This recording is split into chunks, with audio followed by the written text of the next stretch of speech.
Sallallahu ala Muhammad. Sallallahu alaihi wasallam.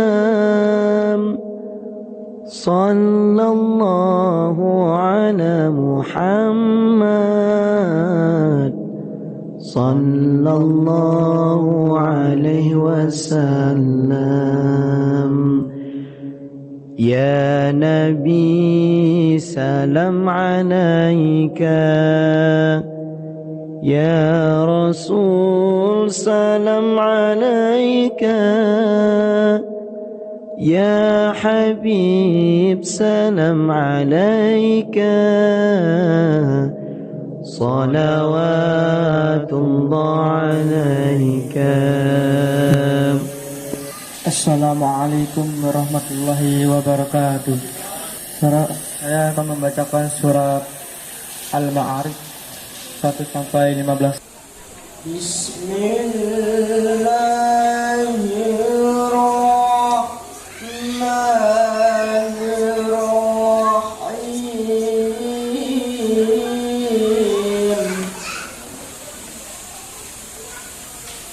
Sa'ala sa'ilun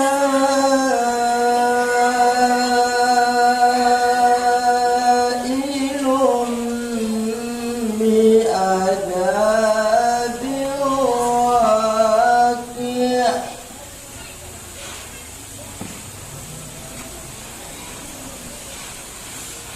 Lil kafirina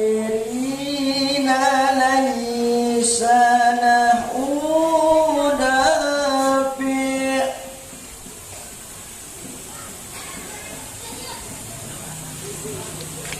Minallahi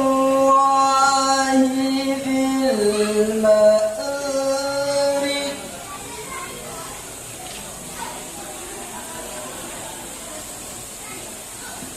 Ta'rujul malaikatu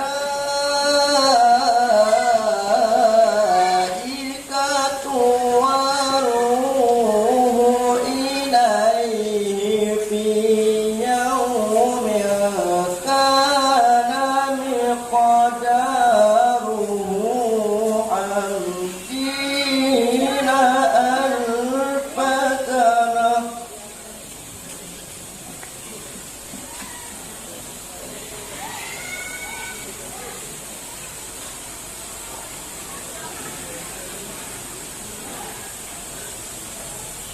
تخرج الملائكة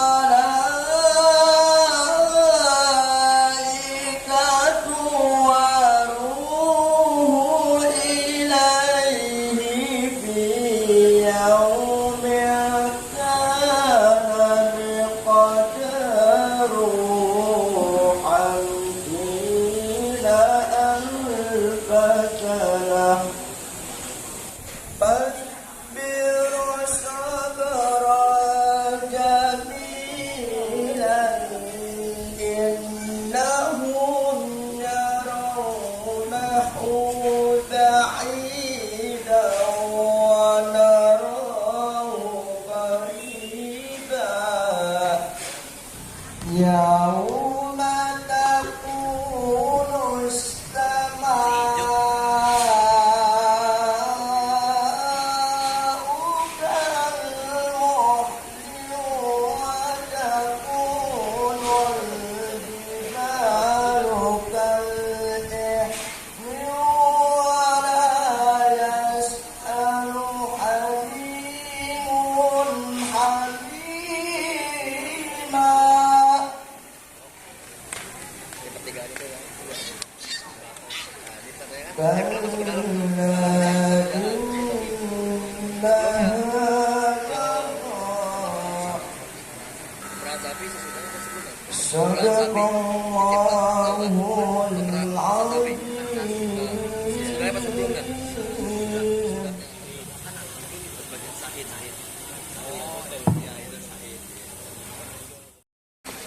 Assalamualaikum warahmatullahi wabarakatuh.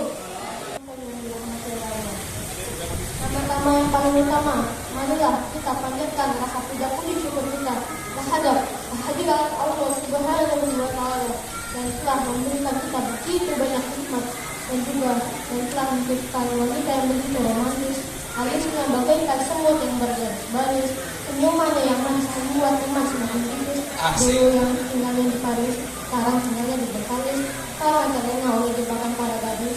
Semoga gadis-gadis yang di sini tidak ada yang materialis. Amin. Kedua kalinya salawat serta salam tak lupa kita junjungkan kepada baginda kita, suri tauladan kita, Nabi Muhammad Sallallahu alaihi wasallam. yang telah membawa kita dari zaman kegelapan hingga zaman terang benderang untuk saat ini, yang telah membawa kita dari zaman nenek-nenek makan betuk sampai zaman nenek-nenek tukang Facebook, dari zaman Romawi sampai zaman Jokowi. Singkat kata, bulan belum mati hilangnya. Berkat Rasulullah juga kita bisa membedakan yang mana tutup teh botol sama alkohol. Tanpa lama lagi, pada kesempatan kali ini saya akan membawakan tausiah yang berjudul tentang keutamaan sholat tepat waktu. Hadirin yang berbahagia, sebagai umat Islam yang baik, sholat merupakan salah satu ibadah yang rutin dan wajib dilaksanakan di 5 waktu. Dalam sehari kita diwajibkan untuk sholat di 5 waktu. Sholat juga menjadi perbedaan antara muslim dan kafir. Sholat juga merupakan pertanyaan pertama di yaumul qiyamah nanti. Namun, sholat bukan hanya sebagai kewajiban semata, melainkan sholat juga kebutuhan bagi kita. Mengapa begitu? Karena jangan sampai kita melaksanakan sholat hanya untuk semata-mata menjalankan kewajiban. Sungguh sangat disayangkan jika kita melakukan itu. Allah Subhanahu wa Ta'ala berfirman, A'udzubillahi minasyaitonirrajim. Bismillahirrahmanirrahim. Wala khalaqtul jinna wal insa illa liya'budun. Dan tidaklah diciptakan jin dan manusia melainkan supaya mereka menyembahku. Melaksanakan sholat sebaiknya juga melaksanakan di awal waktu, karena tidak baiknya jika menunda-nunda waktu kewajiban seperti yang layaknya hal menundakan sholat, karena sholat di awal waktu akan mendapatkan banyak keutamaan khusus. Mungkin kita pernah dengar hadis dari Rasulullah mengatakan ada 3 hal yang harus disegerakan dalam urusan. 3 hal tersebut adalah, namun di antara lain dari kita mungkin terlalu sibuk dengan urusan lain atau memang tabiat-tabiat yang kita menunggah. Sungguhnya keindahan dan kesenangan yang abadi itulah Allah terima untuk hambanya yang senantiasa berlari ke arahnya. Dari Abu Daud, Abu Qatadah bin Rabi'i mengabarkan bahwa Rasulullah SAW bersabda, Allah Subhanahu wa Ta'ala berfirman, artinya, sesungguhnya aku telah mewajibkan umatmu untuk sholat di 5 waktu, dan sesungguhnya aku berjanji bahwa jika yang mengatur waktu-waktunya, maka aku akan masukkan ke surganya. Tapi jika tidak memanfaatkan waktunya, aku tidak akan memberikan apa yang ku janjikan. Kurang lebihnya mohon maaf. Billahi taufiq wal hidayah. Nun wal qalmi wa ma yaskurun. Wassalamualaikum warahmatullahi wabarakatuh. Waalaikumsalam warahmatullahi wabarakatuh.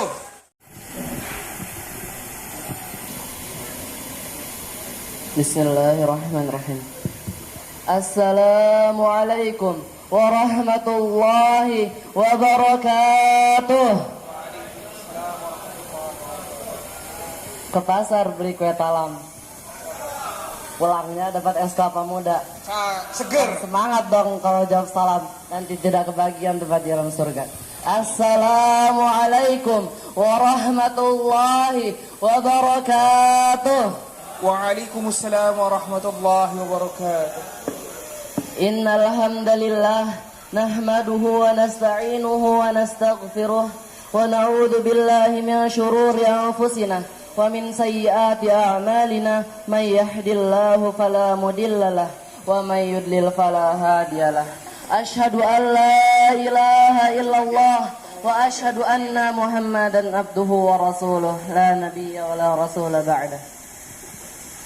Hadirin dewan juri yang saya hormati, pertama-tama, marilah kita panjatkan rasa puja puji syukur kita atas kehadirat Allah Subhanahu wa taala yang telah memberikan kita semua beribu-ribu nikmat, diantaranya nikmat iman, Islam dan kesehatan, sehingga kita bisa berkumpul di tempat ini yang insya Allah dimuliakannya. Salawat serta salam tercurahkan kepada Nabi kita, Nabi Muhammad sallallahu alaihi wasallam, yang telah membawa umatnya dari alam kegelapan hingga alam terang menderang seperti sekarang ini. Singkat kata, minaz zulumati ilan nur. Hadirin, pada kesempatan yang baik ini saya akan menyampaikan tausiah yang berjudul sabar dalam menjalani ujian. Dalam kehidupan dunia ini, semua manusia pasti pernah merasakan yang namanya ujian. Semua manusia pasti merasakan yang namanya cobaan-cobaan dari Allah Subhanahu wa taala. Mulai dari yang baik sampai tidak yang mengenakan. Bagaimanapun juga ujian-ujian tersebut adalah kiriman dari Allah Subhanahu wa taala dan kita tidak bisa pilih-pilih ujian tersebut. Dan ujian-ujian inilah yang akan benar-benar menguji keimanan kita. Apakah kita sabar dalam menjalani ujian tersebut ataukah kita sibuk dalam menjalaninya? Ataukah kita sibuk dalam mengeluh kepada Allah Subhanahu wa taala? Dan Allah Subhanahu wa taala akan menjadikan ujian-ujian tersebut menjadi pahala dan meningkatkan derajat kita dengan catatan kita sabar dalam menjalani ujian tersebut. Dan Allah Subhanahu wa taala berfirman dalam Al-Qur'an surat Al-Baqarah ayat 155 yang berbunyi, A'udzu billahi minasy syaithanir rajim. Bismillahirrahmanirrahim. وَلَنَبْلُوَنَّكُمْ بِشَيْءٍ مِّنَ الْخَوْفِ وَالْجُوعِ وَنَقْصٍ مِّنَ الْأَمْوَالِ وَالْأَنفُسِ وَالثَّمَرَاتِ وَبَشِّرِ الصَّابِرِينَ. Dan kami pasti akan mengujimu dengan sedikit ketakutan, kelaparan, kekurangan harta, jiwa dan buah-buahan. Dan sampaikanlah kabar gembira kepada orang-orang yang sabar. Quran surat Al-Baqarah ayat 155. Hadirin yang dirahmati oleh Allah Subhanahu wa taala, kita sebagai seorang muslim yang baik, tentu kita harus bisa berlaku atas sabar segala sesuatu yang telah ditetapkan oleh Allah Subhanahu wa taala. Hal ini karena ujian-ujian tersebut adalah kiriman dari Allah Subhanahu wa taala. Dan Allah Subhanahu wa taala tidak akan menguji hamba-hambanya kecuali hamba tersebut mampu melaksanakannya. Sebagaimana firman-Nya dalam Al-Qur'an surat Al-Baqarah ayat 286 yang bunyi, A'udzubillahi minasyaitonir rajim. Bismillahirrahmanirrahim. La yukallifullahu nafsan illa wus'aha. Allah tidak akan membebani seseorang kecuali ia sanggup menjalaninya. Hadirin yang dirahmati oleh Allah Subhanahu wa taala, sabar dibagi menjadi beberapa bagian. Yang pertama, sabar dalam menjalani semua perintah Allah Subhanahu wa taala. Sabar dalam hal ini agar kita selalu senantiasa bersabar dan beristiqomah atas semua perintah Allah Subhanahu wa taala. Sebab apa? Sebab Allah Subhanahu wa taala sudah menjanjikan surga untuk hamba-hambanya yang bersabar atas semua perintah Allah Subhanahu wa taala. Yang kedua, sabar dalam menahan diri. Sabar dalam hal ini agar kita selalu senantiasa menahan diri kita, agar kita selalu senantiasa melawan hawa nafsu kita, agar kita tidak berbuat maksiat, agar kita tidak berbuat segala sesuatu yang telah diharamkan oleh Allah Subhanahu wa taala. Yang ketiga, sabar dalam menjalani ketentuan yang telah ditetapkan oleh Allah Subhanahu wa taala. sabar dalam hal ini juga termasuk rukun iman yang keenam, yaitu yang terakhir. Kita tentu harus bisa bersabar atas segala sesuatu yang telah ditetapkan oleh Allah Subhanahu wa taala. Allah Subhanahu wa taala pasti memiliki rencananya sendiri untuk hamba-hambanya. Dan Allah berfirman dalam Al-Qur'an surat Al-Baqarah ayat 153 yang berbunyi, A'udzu billahi minasyaitonir rajim. Bismillahirrahmanirrahim. Ya ayyuhalladzina amanu ista'inu bis-sabri was-shalah. Innallaha ma'as sabirin. Wahai orang-orang yang beriman, mohonlah pertolongan kepada Allah dengan sabar dan taat. Sungguh Allah bersama orang-orang yang sabar. Hadirin yang dirahmati Allah Subhanahu wa taala. Sebagai penutup, ketika kita merasa lelah, bahkan rasanya ingin menyerah, ingatlah satu kalimat dari Ali bin Abi Thalib yang membuat hati kita ini semakin sabar. Yakinlah, ada sesuatu yang menantimu hingga kau lupa betapa sedihnya rasa sakit itu. Gitulah tausiah dari saya, kurang lebihnya mohon maaf. Wassalamualaikum warahmatullahi wabarakatuh. Waalaikumsalam warahmatullahi wabarakatuh. Terima kasih kepada Al-Hamzat Mika. Sallallahu ala Muhammad Sallallahu alaihi wasallam.